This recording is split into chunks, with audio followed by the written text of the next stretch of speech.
উহুদের ঢালে দাঁড়িয়ে নবী সাল্লাল্লাহু আলাইহি ওয়াসাল্লাম কণ্ঠ তুললেন, তোমরা তোমার স্থান ছাড়বে না। শব্দটি ছিল আদেশ, আর আদেশ ছিল যুদ্ধের কৌশল।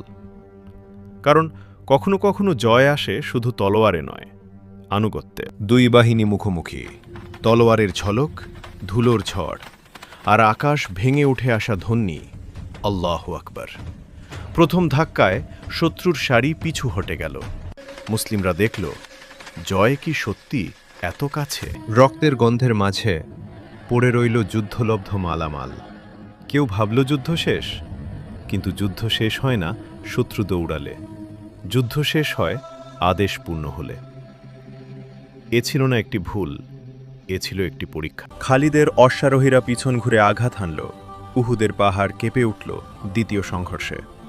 ধুলা, চিৎকার, তীরের ঝড়, আর মুহূর্তেই পাল্টে গেল যুদ্ধের রং। জয় ভেঙে পড়ল পরীক্ষায়। শত্রুর আঘাতে আহত হলেন নবী সাল্লাল্লাহু আলাইহি ওয়াসাল্লাম। রক্ত ঝরছে, কিন্তু দৃষ্টি ছিল স্থির।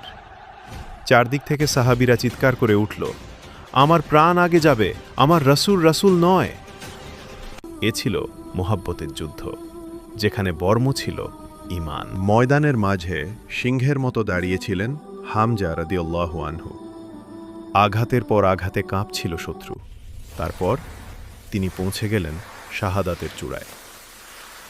এ মৃত্যুতে পরাজয় নেই, এ মৃত্যুতে আছে আসমানের দরজা। উহুদের যুদ্ধ শেখালো, জয় আসে আদেশ মানলে, আর পরাজয় আসে আদেশ ছেড়ে দিলে। আল্লাহর পথে হার কখনো শেষ হার নয়, কারণ আখেরাতে শুধু বিজয়।